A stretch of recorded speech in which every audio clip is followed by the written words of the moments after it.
Hello po muli mga kababayan, nagbabalik po muli ang inyong lingkod, si Katambay Mano po dito po sa Tambayang Makabayan. Magandang araw po, tanghali, hapon, gabi, madaling araw po sa ating lahat mga kababayan. Saan man sulok po ng mundo, naway maingatan po tayo mga kababayan. Samahan niyo po ako, komentuhan po natin ito. Umpisa na po natin. Pumalag po mga katambay, ang mga kapita-pitagan, mga ang komite ng Quadco mga katambay, pumalag sa mga pahayag po ng ating Vice President. Alamin po natin kung ano po ang kanilang paliwanag o banat o sinasabing pagpalag sa Vice President mga tambay. At pag-usapan din po natin ang ginawa pong nag-release po, ang release po ng PNP mga tambay na ang security daw po, ang security ng mga pamahalaan lalo po ng Vice President at Presidente ay hindi raw po pwedeng mamili. Hindi raw pwedeng mamili ng mga security ang sinasabing Vice President mga katambay na itatalaga sa kanila. At ganun din daw po ang Pangulo mga katambay. Ibang klase, no? Ibang klase po ang mga kapulisan natin ngayon. Makapangyarihan na po. Ibang klase. Ito po, pag-unahin po natin ang sagot po ng Kongreso, ang mga kapitapitagan, ang Quadcom Committee sa pangunguna po ni Representative o Congressman Chua mga katambay ng Maynila na hindi na raw po ito at talagang mahihirapan daw po ito manalo ayon kay Yorme mga kababayan. Pakinggan po natin ang palag, ang sinasabing pagpalag nila. Umpisahan na po natin. Sir, I understand that you said po na hindi pa napag-uusapan yung tungkol sa impeachment, pero meron pong statement si VP Sara Duterte recently and sinabi po niya, if you would like to comment on this, sabi po niya, if I get impeached, that's my end. Gumastos at magwaldas ng pera ng gobyerno para impeach ang Vice President, para pagtakpan ng kakulangan at pagsisinungaling ng ating administrasyon, pagtakpan na yung mga pangako ay napako at babanatan nila ako. They can try and then let's see. Well, it's another diversionary tactics ng ating Vice Presidente, no? Para iiwas na naman ang usapin tungkol dun sa nangyari, no, sa pondo ng Office of the Vice President at saka sa confidential fund ng Department of Education. Ang pakiusap ko lang, sana mag-concentrate tayo doon sa kung ano ba talaga yung tunay na usapin. Ang tunay na usapin dito is may nawawalang pera ng ating gobyerno, hindi naging tama yung paggastos, nagkaroon ng kapabayaan sa pag-handle, no, ng confidential fund ng Office. O kaya nga kitagal-tagal yun ang binabanatang congressman, mga congressman, kapitapitagan. Napakatagal nyo na po, taon na po. Ilang taon nyo na po binabanatan ng confidential fund? Na-impeach nyo na po ba? Nakapagsampa na po ba kayo? Nakapag-file na po ba kayo? Di po ba? Pagpapabagsak lang po ang ginagawa nyo. Hindi nyo po malulukot, ginagawa nyo tanga ang mga Pilipino. Nasa inyo po kasi institusyon ang malaking korupsyon ayon na mismo sa Vice President. Yung ginagawa nyong korupsyon ng inyong institusyon at hindi nyo ginagawa ang trabaho nyo sa mga Pilipino. Ginagawa nyo kasing dinidribble nyo ang Vice President sa dami po ng korupsyon na kinasasangkutan po ng bagong Pilipinas kasama institusyon nyo, sa Vice President nyo lang dinadala. At dinadala nyo pa sa mga confidential fund. Mga katambay, ibang klase kayo. Kung sinasabi nyong marami, hindi tama ang paggastos, bakit hanggang ngayon wala kayong isinasampang impeachment? Di po ba? Di ba kayo nagtataka? Kung yan ay talagang impeachment, ang tagal na yan na pinag-usapan sa Senado. Buwan lang yan. Hindi tatagal ng taon yan. Di po ba? Pero dito, ibang klase po. Kasi wala ngang masilip. Kahiya-hiya lang. Kahiya-hiya. Kahiya-hiya na po kasi ang Kongreso Ang ating House of Representatives, kahiya-hiya na po sa buong mundo. Vice President at saka ng Department of Education at kailangan may managot dito. Doon tayo mag-concentrate kasi alam naman natin na itong mga ibang issue na ito na kanilang sinasabi at kanilang inilalabas is diversionary tactics lang ito sa pag-iwas sa responsibilidad ng ating Vice Presidente. Napakasimple lang naman ito. We want transparency, we want accountability. Di ba parang kayo umiiwas sa malalaking korupsyon? Iniiwasan po nila Di ba? Transparency. Sila yon. Wala silang transparency. Kasi ang lalaki ng korupsyon na binunyag ng Vice President Lalo yung dalawang tao na kumukontrol at naglalagay ng mga extraordinary na how many billions. Yung DepEd pa lang how many billions ang nilagay po ron. Idinagdag. At yung corruption po na ginagawa rin po ng First Lady, may mga sobre-sobre at kumukuha yata ng pera. Kailangan buwanan. Mga tambay, wala pong investigasyon diyan. Nasaan yung sinasabi nyong na ang inyong iniimbestigahan ay kailangan malaman ng taong bayan? Di ba? Kung dahil pera ng taong bayan 'yan. Hindi tama ang paggastos. Tama po ba ang paggastos ng isinisingit po na bilyon-bilyon? Tama po ba? Tama ayon, Congressman? Nagtatakipan lang kayo. Kaya nga po, yung sinasabi nga po natin, yung dribble ng bola, nalalagay kayo sa ilalim. Kayo yung nababagsakan. Binabagsakan kayo ng bola dahil ginagawa niyong bola si Vice President. Kayo naman yung pinipit-pit ng Vice President ngayon. Pinipit-pit kayo ng bola. Kayo yung nasa lupa o nasa simento. Di po ba? At kung sino may kasalanan, siya ang dapat managot. Tama. Unang-una, yung primary purpose po ng investigation din po natin, on top of that, ay in aid of legislation. By next week, magfa-file po kami ng mga House Bill na naging produkto po nito pong investigasyon. So, kaya nga po, sa totoo lang, yung impeachment po ay hindi pa po na pag-uusapan at kung ano pa po dahil sa totoo lang nakapokus pa po kami. Ay, nako. Kasi nga, wala naman sila makitang ground para ma-impeach. Kaya dinadala nila ron doon sa focus na paggawa ng batas. Kasi gagawa na sila ng batas di ba? Kaya nga sila nag-iimbestiga. Dahil trabaho nila yun Ngayon, kaya sinasabi nila, hindi pa nila napag-uusapan yung impeachment. Paano pag-uusapan? Kung wala ka naman makitang ground na impeach, na hindi naman po pwede impeach ng isang halal ng bayan katulad ng Vice President kung walang ground. Di ba? Wala kayong mga ebidensya kumpleto sa mga resibo. Mismo ang COA, hindi mga mapatunayan ng COA na merong nilabag. Dahil unang-una, yung confidential niya ay confidential. Magkakaproblema pa COA dyan Di ba? Dito po sa mga iba po pong usapin. Opinion niya yun. At kami naman po dito, yung katotohanan at pagtuloy po ng hearings ang aming tinitignan dahil yun po ay utang namin sa taong bayan. So we will stick with that and we will still continue po kung anong trabaho na ginagawa namin dito sa House of Representatives. Mga tama ano Sir, sabi? she also made another... Utang daw po nila sa taong bayan. Sinusuka na nga kayo ng taong bayan Isinusuka na kayo ngayon ng taong bayan. Bakit? Sa natuklasan po ng mga Pilipino, yung inyong MOOE, yung inyong extraordinary, ginagawa nyo lang liquidation by certification.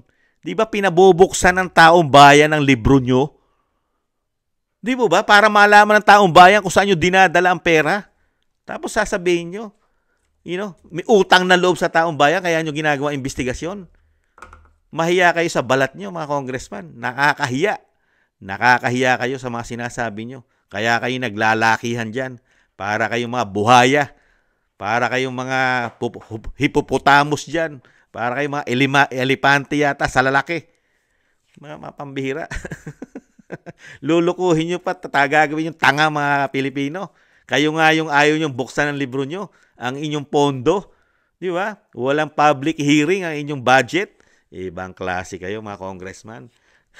Kayo naglulukuhan dyan. Niloloko nyo na lang mga sarili nyo. Ibang klase kayo. Statement po regarding naman po doon sa planong pag-file ng violation nga po on anti-terrorism law. Ang sabi po niya, sinusubukan daw po nila to reach yung aking properties, yung assets niya, yung violation nga raw po nito, ay ginawa nila kay Kong Arnie Teves. They are doing the Arnie Teves playbook. Your comments. Well, again, this is another, a statement of the Vice President na sana pag-isipan niya mabuti, Dahil, Talagang pinag-isipan niya mabuti. Dahil yun facts. Nangyari po yun. Totoo yun. Nangyari po kay Tebes yun. Di ba? Ano nangyari yun eh? Naka-freeze lahat. Ginawa niyong terorista ang tao si Tebes. Totoo po yun. Kaya nga hirap na hirap din kayo sumagot eh. Dahil lang ang nagpapahayag, ang nagre-release ng statement ay isang magaling na abogado at magaling na vice president. Hindi po pangkaraniwang tao ang nagsasalita. Mga congressman. Hiyang-hiya naman ako sa inyo. Kaya hirap na hirap sila sumagot eh. Di ba? Nagkakanda utal-utal yata at nag-iisip ng isasagot kasi pag mali ang isasagot nila, tatamaan sila sa Vice President. Di ba? Dahil ang Vice President ay lagi po yang merong facts. Merong ebidensya yan. Ebidensya niya si Tebes na po pwedeng gawin sa kanya yon. Di ba? Iniisip niya, there is a grand scheme na pinagtutulungan siya. Totoo Pero naman. actually, ito yung resulta ng kanyang mga pinagagagawa at pinagsasabi. Nakita niyo po, hinatulan na nila. Resulta na raw, resulta. Wala pang investigasyon ha. Wala pang investigasyon, congressman. May investigasyon na ba? Pero sinasabi mo, ito na resulta. Parang sinabi mo na, talagang mapupunta siya o mapapare siya kay Tebes? Ganun po ba, congressman? May resulta na agad sa inyo? Wala pang investigasyon? Resulta na agad? Instant? Instant? Ibang klase kayo. Although sa nakikita ko, ito personal na opinion ko, nakita naman natin yung batas na ipinasa nila sa terrorism, at talagang nakita naman natin na meron siyang violate doon. Pero kailangan nating hayaan na ang Department of Justice, ang NBI, at ang ating mga law enforcement unit na mag-imbestiga kung talagang may nilabag ang ating Vice Presidente. At kung nakita niyo... Tingnan mo, bigla ka naman cambio ngayon. Kanina, resulta na agad ang nakita mo. Yun ang resulta. Ngayon, ang sinasabi mo naman ngayon, iimbestigahan pa ng DOJ, ng NBI. Ibang klase ka, attorney, Ibang klase. Pasasamain mo.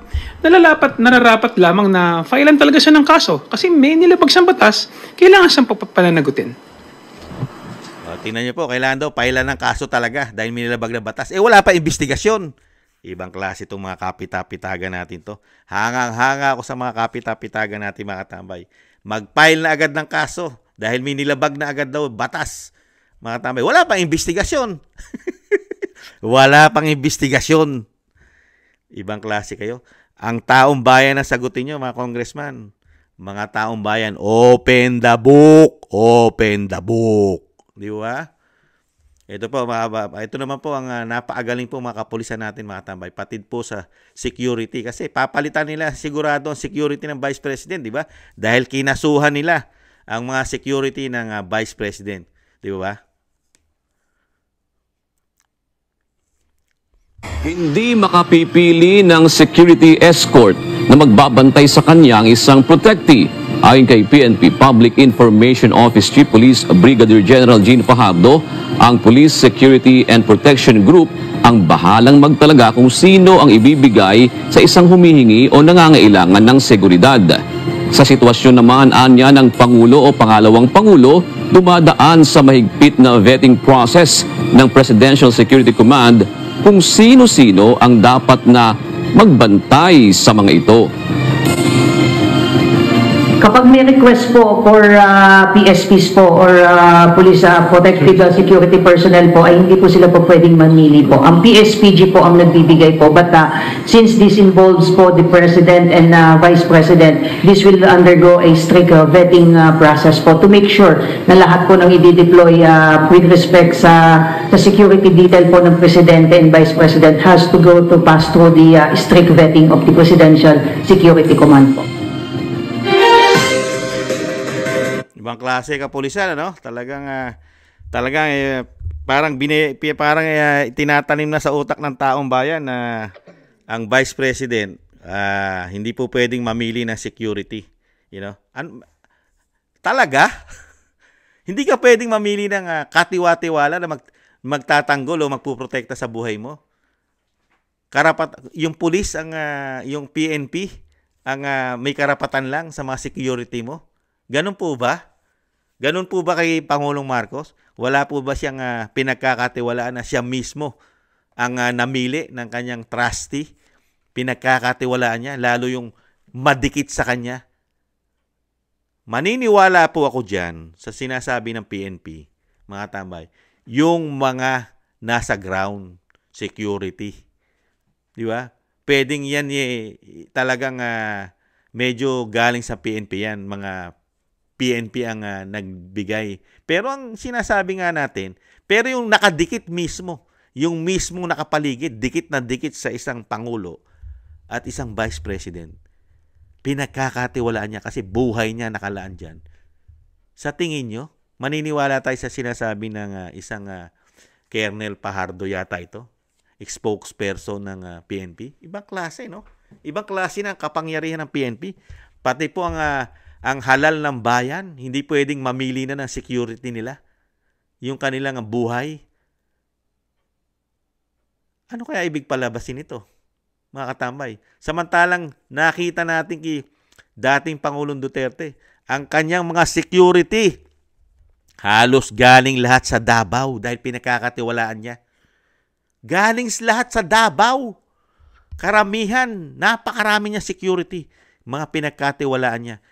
Na magpuprotekta sa buhay niya. Hindi siya nagkumuha ng security niya halos sa Metro Manila, sa Luzon. Diba? Hindi nyo ba naisip ang logic? Komento ko. Kaya po nila ito pinahayag kasi, pipilitin nilang bigyan ng security ang Vice President na puro pulis Luzon. Galing sa Luzon. Na alam naman po natin di umano, pagka ang mga pulis galing sa Luzon, nagkakaroon po yata ng mga malalaking problema, involvement, dahil sa Luzon po laganap ang korupsyon, suhulan, lagayan, krimen, droga na ginagamit pong hanap buhay. Kasama po yata ang kapulisan. Di ba? Nakita niyo po, bine-brainwash sa mga Pilipino. Pinaniniwala ang mga Pilipino. Pinakamakapangyarihang hinalal ng taong bayan. Pangulo at Vice President. Ang masusunod ay ang PNP. Sa mga magbabantay rito, hindi po pwedeng mamili ang Vice President ng pagkakatiwalaan niya. Matindi na po ngayon ang kapangyarihan ng PNP. Mga katambay, napakabigat na po pala ang kapangyarihan ng PNP ngayon. Isang Vice President, hindi po pwedeng mamili. Hindi pwedeng mamili na security niya. Ibang klase. Saan kaya pupunta ngayon ang ating kapulisan? Yung binangon respeto ng dating Pangulong Duterte na makabalik ang respeto ng taong bayan. Pagpasok ng bagong Pilipinas, ganito na ngayon ang maririnig natin sa mga PNP. Di ba ng mga nakaraan, binawasan nila ng security ang Vice President, pero hindi naman nila binawasan ng security ang Pangulo. Di po ba? Nakikita nyo po yung pattern. Tapos, meron din pong pagbabanta sa buhay ng Vice President. May pagbabanta sa buhay ng Vice President Tapos, papalitan mo ng security ang Vice President, tapos hindi pa siya pwedeng mamili. Ibang klase. Tapos sasabihin mo, yung ibibigay naman ng security ng kapulisan, ito talagang magpuprotekta. Dahil ito talagang pinag-aralan nila ito. Yung magprotekta ng katulad po ng Presidente at Vice President. Ibang klase. Ang sarap. Very good ang mga kapulisan natin ngayon. Sa pamumuno po ng kanilang PNP Chief General Marbil. Napakagagaling nyo. Napakagagaling nyo. Katiwa-tiwala po ang PNP natin ngayon. Lalo sa pagprotekta po ng buhay ng Vice President.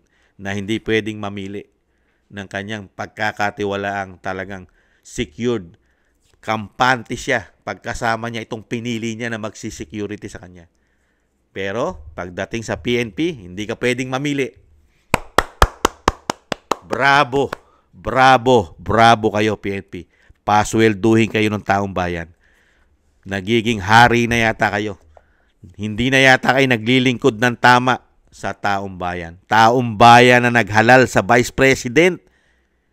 Karapatan ng taong bayan magreklamo. Ang dapat sundin, ang kagustuhan ng Vice President, hindi ang kagustuhan nyo. Dahil kayo'y trabahante rin. Paswelduhin din po kayo ng taong bayan. Pinag-aral kayo ng taong bayan. Pinag-aral kayo. Sa taong bayan kayo. Kumukuha. Lahat, pati pag-aaral. Diba? Pati kinakain nyo. Allowance nyo. Sweldo nyo. Retirement nyo. Galing lahat sa taong bayan, pati retirement nyo. Tapos, isang Vice President, kayo ang masusunod, kayo ang mag-ahari sa kanyang proteksyon. Walang karapatan ang isang Vice President mamili. Ibang klase. Ngayon lang natin nadinigan ito.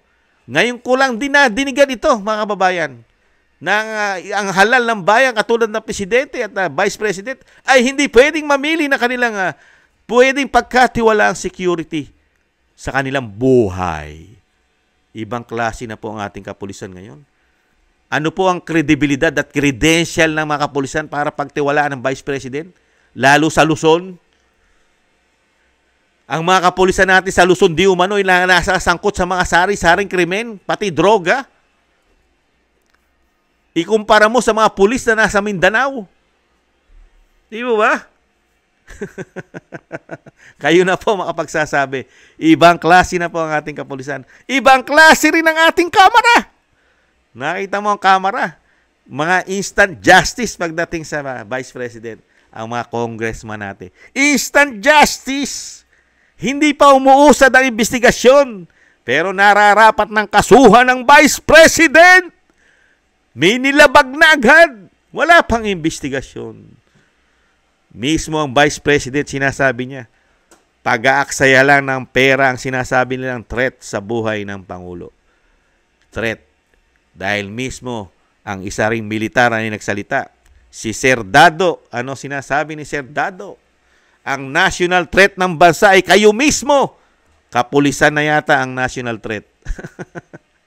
Ang Pangulo mismo ang threat ng bansa. Dahil ito daw ay gumagamit ng droga, hindi nyo iniimbestigahan. Kapulisan, hindi nyo iniimbestigahan ang Pangulo, ang First Lady raw. Ayon naman kay Glenn Chong, kay Atty. Glenn Chong, ay number 1 daw, pusher! Ayon kay Atty. Glenn Chong. At ang ganun din daw ang Pangulo, drug addict. Walang investigasyon ang napaagagaling na PNP at NBI at kasama ang Kamara. Ibang klase kayo. Talagang tinatrabaho nyo na gusto ang mga Duterte. Mukhang ayaw, pati po yata ang kapulisan natin ngayon, ayaw po yata na mabago na ang ating bansa. Pati yata ang ating kapulisan ay gusto yata ang nangyayari sa ating bansa. Laganap ang korupsyon, laganap ang krimen, laganap ang droga. Okay lang yata sa ating mga kapulisan. Yung lumalaban sa korupsyon, nag-iisa na lang nakakita ng anomalya at korupsyon sa bansa, siya pang ginigipit, pati sa security. Ganon din po ang Kamara. Nawala na pong tiwala sa House of Representatives at sa Senado ang taong bayan. Wala nang tiwala sa mga yan, sa institusyon na yan. Sino pa magtitiwala riyan? Pera ng taong bayan for how many long years? Wala kayong ginagawa kung hindi certification lang. Walang mga public hearing ang inyong pondo. Kayo pa ang pagkakatiwalaan. Napakarami ring pinasabog na korupsyon dyan sa inyong institusyon.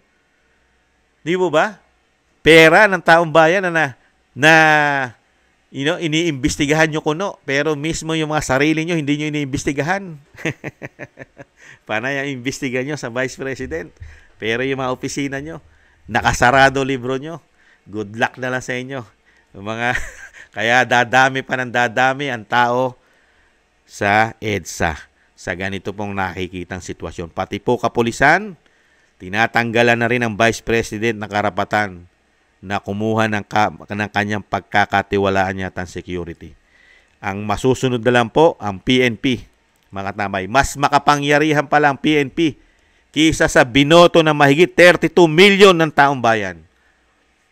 Mas makapangyarihan pala ang PNP, mga tambay. At mas makapangyarihan pala ang mga congressman sa Vice President, mga tambay, Nakita nyo po ang mga congressman, mas makapangyarihan. Walang alam imbestigahan kundi ang Vice President lamang at ang dating Pangulong Duterte. Ibang klase kayo, maiinidoro kayo lahat. Diretso kayo sa inidoro, mga congressman. Itong mga kapulisan natin, walang mga hiya. Walang mga hiya ang ating mga kapulisan. Hindi na nahiya sa mahigit 32 milyong bumoto sa Vice President. Samantalang itong mga kapulisan natin, lahat halos, pati uniforme nito, pati uniforme, galing sa taxpayer. Kinakain, retirement, pag-aaral, galing sa lahat. Galing sa taxpayer lahat po, mga tambay. Sweldo, allowance, sasakyan, may pasasakyan pa yan, mga tambay. Ang lalaki po. Ang lalaki na po na sweldo niyan. Tinaasan pa ni dating Pangulong Duterte ang mga sweldo niyan. Pati ang retirement niyan, ang lalaki. Tinaasan yan. Pero ano ang napala ni dating Pangulong Duterte diyan? Gipitin. Pati ang kanyang anak, pati sa seguridad, gipitin. Hindi pwedeng mamili. Ganyan na rin pala tumanaw ng utang na loob sa mga commander-in-chief ang ating kapulisan. Commander-in-chief ang dating Pangulong Duterte. Pero yung mismong anak niya, pangalawa sa makapangyarihan, yung kanyang mga pinagkakatiwalaang security, mapapalitan po yan dahil nga po nagkaproblema yan, di ba? Dahil nga kinasuhan po ng institusyon ng Kamara yan. Di ba? Dahil daw isa raw yan daw mga nanggulo ron. Ibang klase kayo mga kapulisan, ibang klase kayo mga congressman. Talagang magkakasama po yata kayo. Magkakasabwat yata kayo para lang sa pamilya Duterte. Hindi kaya magkakasabwat? Diba? Ang gobyerno, halos lahat, diba? Mga DOJ, PNP, NBI, PDEA, magkakasabwat yata di umano ang mga ito. Ibang klase. Puro sa Duterte at puro kay Sara. Ibang klase, no? Good luck na lang sa inyo. Ngayon, nahayag po kayo. Nahayag ang mga kapulisan natin. Nahayag. Lalo ang mga kapulisan natin sa Luzon. Ibang klase pala. Ibang klase. Ngayon lang ako nakarinig ng ganon, mga tambay. Samantala sa mga bansa, lalo ang Amerika. Ang Amerika ay sinusunod natin. Ang konstitusyon. Ang Amerika po, mismo ang namimili ng kanilang security ay yung pinagkakatiwalaan ng kanilang Vice President at Presidente. Namimili sila ng head. Pinagkakatiwalaan nila security. Nahandun ang kanilang tiwala. 24/7. Pero ngayon, ang gagawin ng PNP, magtitiwala ang Vice President sa PNP chief, sa kapulisan, doon niya ipagkakatiwala kung ano ibibigay sa kanya. Ganon. Mga bagong muka sa kanya ang ibibigay na security.